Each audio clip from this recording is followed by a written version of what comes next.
I love to babysit. I'm 17, and sure, a lot of kids my age work in fast food and get a more stable income, but I'd take babysitting over a job at McDonald's any day. I'm good with little kids, and they always seem to take a shine to me. I'm pretty sure I'm the fun babysitter because I play a lot of games and I let them stay up a little later than they usually might, while still ensuring that they're in bed at a reasonable time, and I always tidy up after any mess that the kids make. I have a good rep with parents in my neighborhood because I'm a trusted babysitter who always keeps their kids safe and entertained. However, an experience I had the night before last while babysitting in my neighborhood has made me never want to babysit again. It was a Friday night, and I had got a job babysitting for a couple who recently moved into the biggest house in town. A 6-bedroom white monstrosity with a long driveway that always seemed a little too flashy for our small town. Like an oversized wedding cake that had fallen in the midst of a street of humble townhouses, complete with balconies and floor-to-ceiling windows on the front. The house had been empty for a long time before the couple had bought it a few months ago. Now get this, Friday was not my first time sitting for the couple, as I looked after their kids Corey, age 7, and Taylor, age 4, twice before, earlier in the year. The parents were really nice and always paid well, and I had got on really well with Corey and Taylor, who had apparently requested that I babysit for them again. So when I saw the text from their mother asking whether I was available on Friday, I jumped at the opportunity gladly. I arrived at the house at 6 in the evening and talked to the parents for a while in the hallway while they told me about where they were going for their date and sorted out arrangements for bedtimes and dinner, etc., as they didn't plan to be back too late but expected their kids to be in bed by 9. After they'd left, I went into the large living room. The interior of the house was grand and immaculately clean and tidy, with a kind of Art Deco theme that reminded me a little of the design of the Overlook Hotel in The Shining. The downstairs was complete with a high ceiling and an elaborate dual staircase with a balcony at the top that looked down upon the living room, where I found Corey and Taylor sitting on the lavish Art Deco-style rug, playing Kerplunk. When they saw me, they ran to give me a hug, both eagerly jabbering to tell me about the games they had planned to play with me that evening, and their days at school. I bent to hug and greet them both. However, at that moment, I noticed another child that I hadn't met before, sitting piling marbles on top of the plastic Kerplunk game. "Corey, is this your friend?" I asked, as the boy was around his age. I felt privately irritated that the kids' parents were expecting me to babysit not only their children, but an additional child. It wasn't that I even really minded, it's just I thought that the parents would at least have the decency to tell me that I was looking after a friend of their kids too. "Yep, this is my friend, he's staying for a sleepover," he said, gesturing to Victor, who smiled up at me but didn't say anything. The boy was very pale, and almost albino in appearance, with very light eyes. He was extremely scruffy, with faded clothes and light hair that needed a trim, but otherwise was normal in appearance, except for the fact that he was not wearing any kind of school uniform like Corey and Taylor were. "Do you go to school with Corey, Victor?" I asked the child kindly. "No, I don't go to school," he replied with no further explanation. I thought this was kind of strange, but probably not true. A lot of kids make things up, right? The evening passed uneventfully, although Corey fell over while running and mildly grazed his knee, but it wasn't bleeding and he got up laughing. The floors were ridiculously slippery. This house is totally unsuitable for kids, I thought, examining a hanging rack of kitchen utensils which suspended a particularly nasty-looking long carving knife. But other than that, the evening ran smoothly. We played board games and ate chicken nuggets and pasta that I made them for dinner. Victor was extremely quiet the whole time, almost unnervingly so, but I put it down to him just being shy. To be honest, I sympathized with the feeling of being a little shy, especially around people I don't know too well, and around loud, confident kids like Corey and Taylor, who would make it hard to get a word in edgeways, as I had been a shy kid myself, so I made a conscious effort to be especially kind to Victor and make him feel at home. By the time we'd finished dinner, hide and seek was suggested by Taylor, and by this point I was glad to have some peace and quiet that hiding in the big house would promise. "I love hide and seek," said Victor, a beaming smile crossing his face. "Will you count to 100? He asked me. I was taken aback. It was one of the first things I'd heard him say all evening. "Well, sure I will. I love hide and seek too," I replied warmly. I counted first, hearing the 3 kids go thundering up the first flight of stairs as I counted in the living room, allowing an extra long interval between the numbers as I counted to 100 out loud so that they had a chance to get settled into their hiding spots. After I had finished counting, I climbed one side of the duo staircase and made a show of loudly exclaiming, "They're clearly not behind the door," or, "Guys, you sure are good at hiding," as I walked from room to room upstairs, knowing that they'd be listening gleefully from their hiding places, shushing each other and listening out for my footsteps. I was just peering under my 3rd bed when I heard a piercing scream from the end of the hallway, which could have only been Taylor.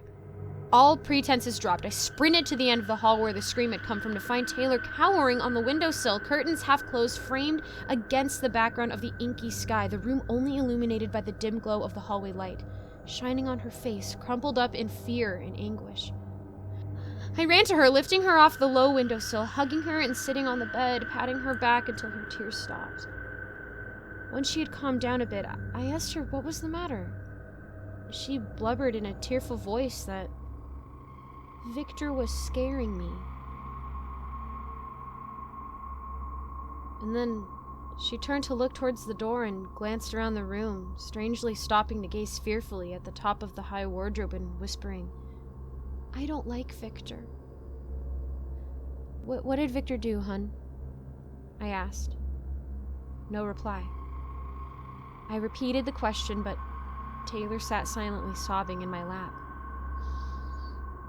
A thought struck me, and I looked around confused, as I had not heard Victor leave the room, and he could have only left by passing me in the hallway. I didn't see him, but he clearly wasn't here. I was also surprised that Corey hadn't abandoned the game and come running when he heard his sister scream, as he's usually fiercely protective of her. She was sitting in my lap, hugging me, head buried in my shoulder, but still was on edge minutes after I found her. I was bewildered by this strange behavior coming from Taylor, who was usually a very calm, easygoing girl, and was left wondering what Victor could have possibly done that could have scared her this much. "Taylor, why do you keep looking up on top of the closet?" I asked cautiously. "That's where Victor was," she said in a whisper so quiet that it was barely audible. Taylor must have felt me stiffen as I absorbed the information that Victor was on top of the closet. Not only is unsupervised climbing on furniture a big concern for a babysitter, but it was physically impossible for anybody to have gotten up there, especially in a couple minutes. It was easily 10 feet tall and had the same Art Deco theme as the rest of the house, and this is a little hard to explain. The wardrobe went slightly outwards near the top. There was nothing surrounding it to boost yourself up, and there was no way anyone could do it, let alone a small child like Victor. Sitting there in the dim light in the silent bedroom, I suddenly felt a chill creep down my spine. I glanced at the clock and saw that it was 8:30. Almost bedtime, I thought, relieved I have an excuse to put the children in beds and end this disastrous hide-and-seek game. "Hey, looks like it's bedtime to me. Let's go find the boys and get you all in bed. I think we're all a bit overexcited, aren't we?" I reassured Taylor in a light voice, but as we leave, I switch every light on as I walk down the hall. I walked hand in hand with Taylor, calling Victor and Corey's names as we eliminate the rooms we'd looked in. We took to calling, "We're not playing anymore," and "The game is over, come out now, guys," but still no sound. I knew the boys were upstairs, as I knew all children had gone up there and had heard none of them go back down. However, I became more uncertain as the silence rang on, broken only by our calls that echoed sinisterly off the high ceiling. After all the upstairs rooms had been eliminated, we headed downstairs to look. I started to feel genuinely panicked after 15 more minutes searching, and neither boy had been found. The house was big, but there was a minimal clutter and few hiding places, especially as I was still skeptical that they could be downstairs at all. While searching the kitchen for the third time, now flinging open cabinets frantically and calling in a high panicked voice, I noticed something that made my stomach drop. The unforgiving-looking knife I had seen suspended from the knife rack was missing from its place. I felt sick as I raced into the living room to grab my phone, deciding that it was time to call the kids' parents, and I was in a state of utter panic by this point, practically dragging a bewildered Taylor by the hand. I scrambled in the sofa cushions for my phone, glancing around the room a final, desperate time, when I saw a shadow at the top of the dual staircase that made my stomach flip. The sickening silhouette of Victor holding the cruel knife to Corey's throat, staring right at me. The strange smile back on his face, the blade gleaming in the darkness. There was a split second where I was frozen in shock before Taylor began to scream, at which point I sprinted up one side of the staircase, ready to grab the knife out of Victor's hands, but he saw me coming and ran faster than I could in the other direction, and still clutching the knife, leaving Corey, shaking but unharmed, on the floor. Victor darted down the hallway into the room at the end of the hall where I had found Taylor, and slammed the door behind him.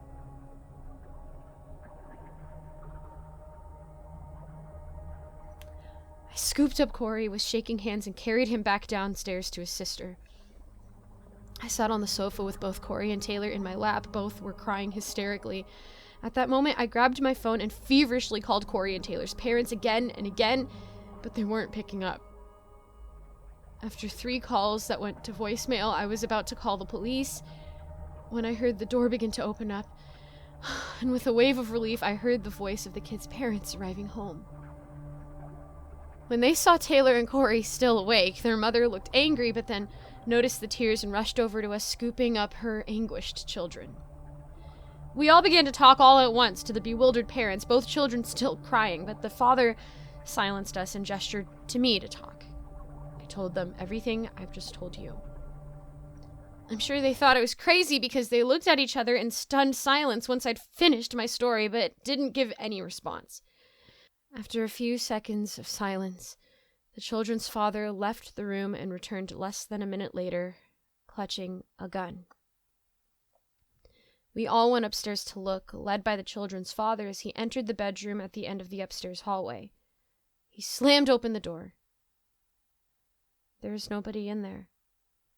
The windows were locked and bolted, and there was no way that Victor could have left the house, but he simply wasn't there. Taylor, Corey, and I gaped in amazement as we looked at the empty room. The children's mother and father looked at each other knowingly as they observed the seemingly undisturbed bedroom. I felt suddenly embarrassed for my display of hysterics and under the rational gaze of these 2 stern-looking adults, and even began to question whether I had experienced some kind of hallucinogenic episode, as the whole evening's events seemed almost impossible. When I noticed Taylor pointing a quivering finger at the top of the room, I followed her gaze and saw a silver glimmer on top of the tall wardrobe. Her father noticed too and slowly reached to retrieve the sharp kitchen knife that Victor had been holding. An hour passed, and the police had been called along with my own parents. I was huddled under a blanket, drinking hot tea with my mother's arm around me. Taylor and Corey's mother had taken them to sleep at their grandparents' house, and the police were still searching upstairs. We were sticking around because the police might need to talk to me again. Corey and Taylor's father came over to talk to me. He was clutching a piece of paper. He apologized profusely for my trauma before sitting at my side warily. "Have the police contacted Victor's family?" I asked him tentatively. There was a pause before he quietly said, almost to himself, They've been playing with Victor since we moved in. They've talked to him like he's really there, replying like he was a real child. We thought Victor was the children's imaginary friend. He quietly held up the piece of paper he'd been clutching. It was a children's drawing with a date from a few weeks before in the corner. The picture, though childish, clearly showed the enormous white exterior of their house. Outside stood a stick-figure boy with pale hair, eyes, and skin, smiling sinisterly, holding a silver knife.